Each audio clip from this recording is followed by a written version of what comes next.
नमस्कार. ही जी तुम्हाला समोर जी दिसते ही कडवनची आहे. भरपूर अशी गुणकारी आहे आणि शेतकरी वर्गाला तर माहिती असतं बरं का.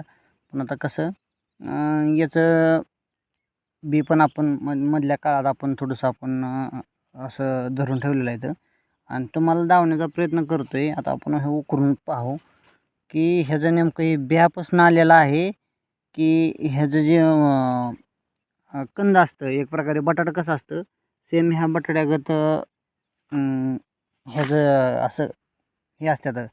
आता ग्रामीण भाषेत त्याला असं गाठी बोललं जातं.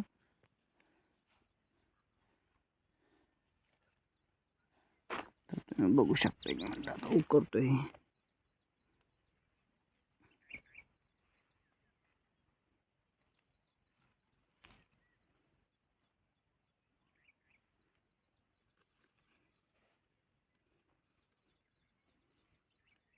कारण खालच्या हे जेवढं पण मुळे असते ह्या साईडचं हे असते का नाही ते खूप नाजूक असते.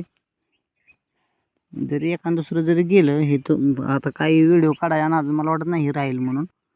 पण जरी गेलं तर काही प्रॉब्लेम नाही. आपल्या शेतात भरपूर प्रमाणात हे आलेलं आहे आणि ह्याचा उपयोग अतिशय गुणधर्मी आहे. ह्याच्यामध्ये भरपूर काय असं आहे हे तुम्हाला दावण्याचा प्रयत्न करतोय आज. आणि गुणधर्म काय काय आहेत त्याच्या बाबतीत पण भरपूर काय अशी माहिती घेतली मी स्वतः वैयक्तिक आणि म्हणूनच तुम्हाला बी टाकतोय. आता ही जास्त करून खेड्यामध्येच भेटते. जास्त करून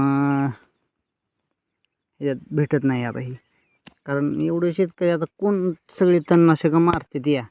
तणनाशक मारल्यामुळं आता ह्या अशा वेली भाज्या पहिल्या ज्या भाज्या जे खायला भेटत होत्या त्या भाज्या आता खायला भेटत नाहीत. तांदूळसा झालं करडीची भाजी झालं करडी वगैरे भेटते. पण तांदूळचं वगैरे आता लोक पावत चाललेले आहे. आता हे पण अशी आता बरीचशी काय म्हणण्यापेक्षा जवळजवळ 90% लोक आता फवारण्या करतात या. तर हो काही अशा प्रकारे हे जसं सेम बटाट्यागत अशी गाठी हे असते.